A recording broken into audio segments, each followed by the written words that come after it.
Holding का नाम ए है, सब्सिडरी का नाम बी है। होल्डिंग की बुक में बिल्स पेएबल है, बिल्स पेएबल है। सब्सिडरी की बुक्स में बिल्स रिसीवेबल है। यही वाला सेम है। 100 का बिल इसी को दिया था, तो म्यूचुअल सेट ऑफ का कैंडिडेट होता ही है। इसने इसमें से 70 का बिल अभी भी रखा है, 30 का डिस्काउंट करा लिया, तो ये बिल बैंक के पास है, ये बिल बैंक के पास है। तो रेडी, तो जब कोई डिस्काउंट करवा लेता है बिल को, क्या बोला फिर से, जब कोई डिस्काउंट करवा लेता है बिल को और ईयर एंड में वो बिल अगर मैच्योर नहीं होता है तो वो कॉन्टिंजेंट लायबिलिटी बन जाता है। बिल डिस्काउंटेड नॉट येट, याद तो होगा ये, बहुत सारा ग्रुप 1 का कंपनी बैलेंस शीट का सम में ये आता था, और हम कई बार बोले अलग से भी कि भाई bill discounted not yet matured is a, और फाउंडेशन से पढ़ते हो आप लोग इसको। तो ये कंटिंजेंट लायबिलिटी में दिखा रखा था सब्सिडरी कंपनी।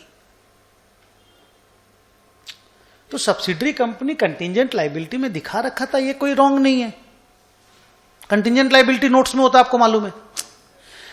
सब्सिडरी कंपनी के बैलेंस शीट के असेट साइड में बिल्स रिसीवेबल 70 था, वो भी रॉन्ग नहीं है।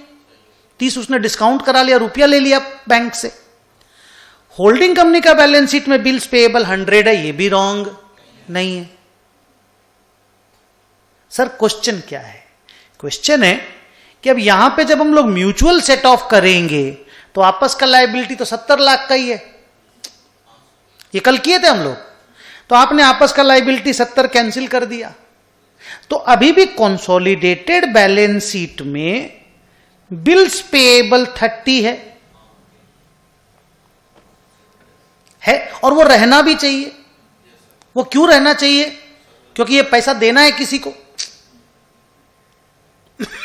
बोलो हाँ। ये 30 लाख ग्रुप किसको देगा? बैंक को देगा, बिकॉज ये तो बैंक के पास बिल पड़ा है। तो क्वेश्चन कहां है? क्वेश्चन अब आ रहा है। ये जो कॉन्टिंजेंट लायबिलिटी है बैलेंस शीट के नीचे नोट्स में, क्या वो भी रहेगा?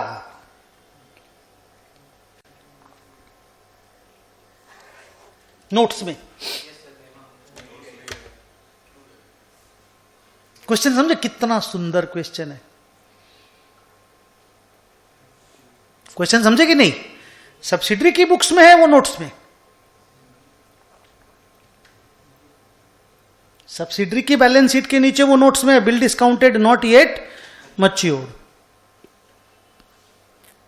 स्ट्रक्चर ये है, क्वेश्चन ये है कि कंसोलिडेटेड बैलेंस शीट में बिल्स पेएबल 30 है,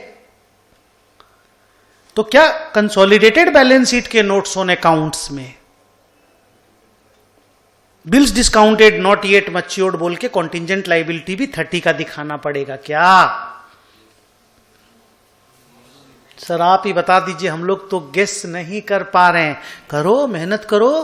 क्या ये दोनों सेम ही चीज है? पहले ये गेस करो, क्या ये वही वाला पैसा है जो बैंक को देना है, और क्या ये भी वही वाला पैसा है जो बैंक से डिस्काउंट कराया हुआ है और सब्सिडरी को देना पड़ेगा अगर होल्डिंग डिजॉनर कर देगा?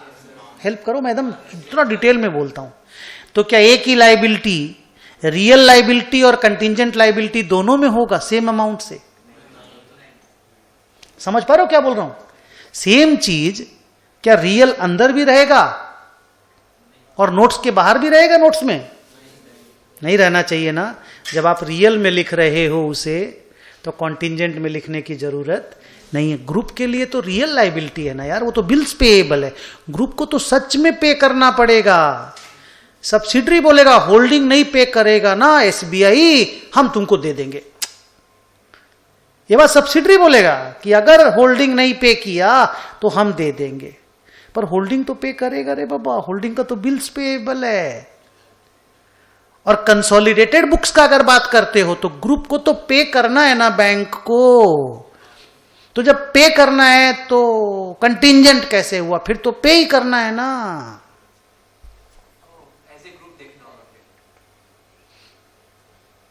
क्लियर हुआ? तो सर पढ़े क्या हम लोग पढ़े कि अगर कोई लायबिलिटी बिल डिस्काउंटेड की बेसिस पे कंटिंजेंट लायबिलिटी हो जाता है किसी एक कंपनी के लिए, और ग्रुप की बैलेंस शीट में वो रियल लायबिलिटी रहता है, तो फिर नोट्स में से कॉन्टिंजेंट लायबिलिटी वाला पॉइंट को हटा दीजिएगा। ये ज्यादा स्टार्किंग हो जाता है जब सब्सिडरी की बुक में बिल्स पेएबल होता है और होल्डिंग की बुक में बिल्स रिसीवेबल होता है। ये होल्डिंग, ये सब्सिडरी, इसका बीपी, इसका बीआर, 70, 100, नोट्स में 30। तब ज्यादा स्टार्किंग होता है। स्टार्किंग मतलब ज्यादा आंख को गड़ता है वो। आपने म्यूचुअल सेट ऑफ किया, फिर लाइन बाय लाइन ऐड किया, तो 30 का बिल्स पेएबल लायबिलिटी में आया, ग्रुप की लायबिलिटी में, और होल्डिंग के नोट्स में 30 का bill discounted not yet matured था। तो होल्डिंग बोलेगा मेरा bill discounted not yet matured है, हम तो नोट्स में लिखेंगे। अबे तुम ही तो रियल बैलेंस शीट में लिख रहे हो, अपना वाला में नहीं, बट कंसोल बैलेंस शीट में तो रियल बैलेंस शीट में है, तो नोट्स में कैसे आएगा? तो just try to avoid same liability being written in the balance sheet as well as notes.